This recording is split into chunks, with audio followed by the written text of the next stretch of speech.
Speaking of internet, I have made this dumbass decision to interact on Facebook about politics again.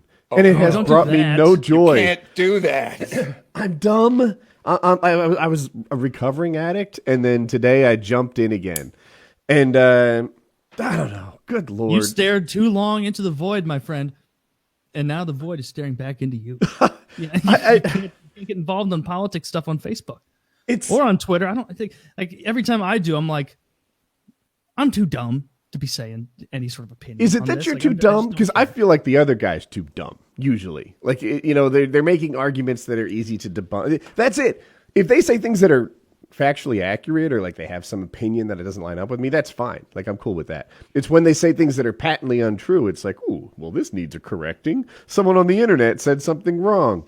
And that's where my frustration is. Where like the other guy usually has blinders on and just chooses his own reality, and I dumbly try to pierce it in some way, and they never say thank you for opening my eyes, Woody. I'm an emotionally wealthier person because of it. Hasn't happened yet. Well, they probably know that you take checks from George Soros.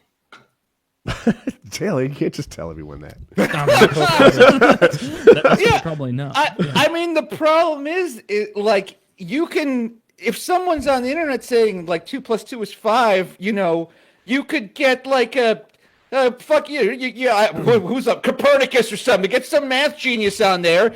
Like, it doesn't matter, because when you're fighting on the internet, like, it's not about facts. It's about two people frustrated at their day jobs who just like want to yell at something and are like, I can take all my aggressions out at you into a keyboard. It's just, the internet is us using each other like stress balls. It's awful.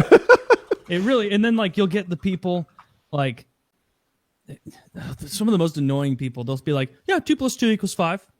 Yeah, 2 + 2 = 5.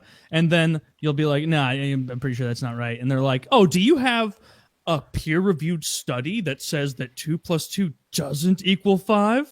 Have you gone through? Do you? And it's data? like, well, no. Why would anyone do that study? Dude, I'm at the point. I usually link sources like in my counter, right? Like on your Facebook. Literally, this is how I do shit, right? Someone is like, "Did you know that Obama's website costs more than Trump's proposed wall?" And I'm like, all right, a real research project for me. They're sitting over there like, look at him. Right. I can hear his keyboard from here. No, you think that, but no, they genuinely just choose their own reality where that's true, right? Well, that's definitely not true. Eventually, Woody's going to find out that I'm 5 of those boomers.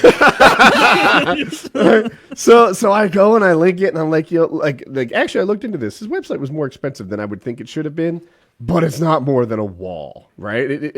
Or this proposed wall or whatever, and they just go on and on. Then it gets personal. They lean into the Woody, stick to YouTube, or why don't you leave? No one will miss you. And I'm like, where is this coming from? Like, and just because it's true doesn't mean they should say it. Thank you, Asterios. And yes, so I never get emotionally wealthier out of it. Never makes me feel good. No. They never say thanks for opening my eyes. Of course, that's not going to happen. But I'm an addict, and sometimes I get sucked